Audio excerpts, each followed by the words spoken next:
आमदार अपात्रता प्रकरणावरती आज निकाल अपेक्षित आहे राष्ट्रवादीच्या. काय नक्की शक्यता वाटतायत निवडणूक आयोगाच्या निकालाने? बघा, मागच्या वेळेस शिवसेनेच्या वेळेस जेव्हा अपात्रतेबद्दलचा निकाल होता त्यावेळेस उत्सुकता सगळ्यांमध्येच खूप होती. आज ती तशी एवढी राहिलेली नाहीये.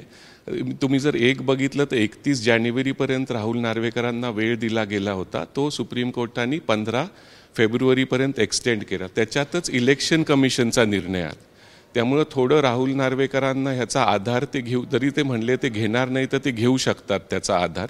आणि आज परत तशाच शक्यता की कोणच अपात्र नाही. आता तुम्ही बघा, कोणच अपात्र नाही झालं तर मागच्या वेळेस पण शिवसेनेच्या बाबतीत एकनाथ शिंदेंचं पद मुख्यमंत्रीपद राहिलं. जर आज पण कोण अपात्र नाही झालं तर अजित पवार यांचं उपमुख्यमंत्रीपद तर राहीलच. आणि मग असं म्हणायला की कोणच अपात्र नाही, पण पुढे उद्धव बाळासाहेब ठाकरेंचे आमदार आणि पवार साहेबांचे आमदार त्यांच्यावर टांगती तलवार तर राहणारच आहे व्हिपच्या बाबतीत.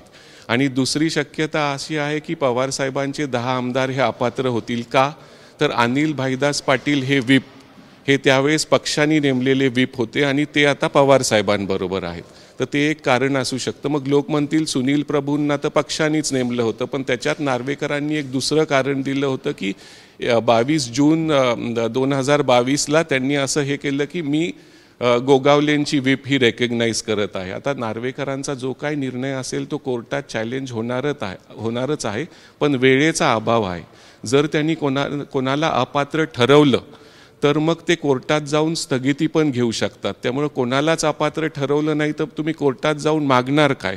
आणि वेळेचा अभाव असल्यामुळं अशीच शिवसेनेसारखीच शक्यता आहे की कोणच अपात्र नाही, किंवा मग वर्स्ट केस सिनारिओ पवार साहेबांसाठी आहे की त्यांचे 10 आमदार अपात्र होतील. दादांचे आमदार अपात्र होणे ही एक शक्यताच आपल्याला म्हणावी लागेल, पण ती खूप धूसर आहे. कोणताही आमदार जर अपात्र ठरला नाही तर केसची अर्जन्सी कमी करण्यासाठी असं काही केलं हो, जातं? स्ट्रॅटेजी आपल्याला नाही म्हणता येणार, कारण निर्णय ते देणार आहेत. आता त्यांचं ते पद आहे आणि ते निर्णय देऊ शकतात. पण कोणच आमदार अपात्र नाही झाला जसं मागच्या वेळेस पण आणि आज पण त्यांनी तसंच केलं, तर मग तुम्ही स्थगिती तरी कशावर मागणार? कोर्टात जाऊन तुम्ही काय हे करणार? अर्जन्सी काय दाखवणार? आणि वेळेचा अभाव. आता इलेक्शन लोकसभेचं येतंय, त्याच्यानंतर 7-8 महिन्यात विधानसभेचं इलेक्शन आहे, तर ते एक असू शकतं.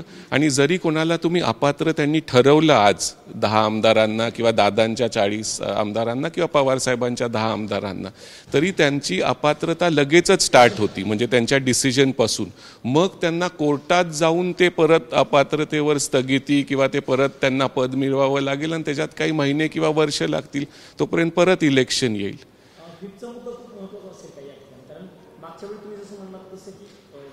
सुनील प्रभूचा व्हिप हा नव्हता पण आता तेव्हाचा व्हिप जो अनिल पाटील होते त्या दाजीला लागले, त्यामुळे निकाल शरद पवारांच्या आमदार अपात्र होण्यासाठी तो हो. बघा, तुम्ही निकाल आता इंटरप्रिटेशन तुम्ही कसंही करू शकता दोन्ही बाजूनी. त्यावेळेस त्यांनी इंटरप्रिटेशन असं केलं की गोगावलेंचा व्हिप त्यांनी रेकग्नाइज केला आणि त्यांनी टेक्निकल मुद्दे दिले. पण ह्यावेळेस त्यांना अजून सोपं आहे, कारण अनिल भाईदास पाटील हे पक्षानेच नेमलेले व्हिप होते आणि ते नेमके अजितदादांकडे आलेले आहेत. तर ते म्हणू शकतात की मी त्यांचं हे ग्राह्य धरतो. कारण आता जेव्हा सुरुवातीला जितेंद्र आव्हाडांनी 9 आमदारांविरुद्ध कारवाईसाठी मागणी केली, म्हणजे अजितदादा आणि त्यांचे 9 मंत्री जे भाजपमध्ये गेले इनडिसिप्लिनच्या नावावर, नंतर 20 आणि नंतर 11 म्हणजे एकूण 40 आमदार. आणि त्याच्यानंतर सप्टेंबरमध्ये अनिल भाईदास पाटलांनी पण 10 आमदार जे पवार साहेबांबरोबरचे आहेत त्यांच्या विरुद्ध कारवाई. तुम्ही एक बघा की शिवसेनेच्या वेळेस त्यांना वेळ खूप लागला शिवसेनेला. तसं राष्ट्रवादीचं जे प्रकरण आहे ते बऱ्यापैकी लवकर निकालात आलेलं आहे, इलेक्शन कमिशनमध्ये पण आणि आता आज अध्यक्षांकडून पण. निकाल तो काही असू, त्यांच्या विरोधात असू, पण राष्ट्रवादीला त्याचा ॲडव्हान्टेज मिळाला आहे की लवकर त्यांचं निकालात आलेलं आहे प्रकरण. आणि आज जो काही निकाल येईल तो आपल्याला 4 वाजता अध्यक्ष वाचन करतील तेव्हा समजेलच.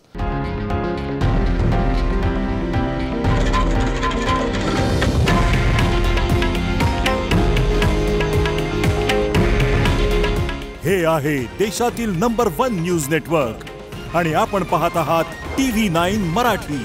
काळजी तुमची, हित महाराष्ट्राचं.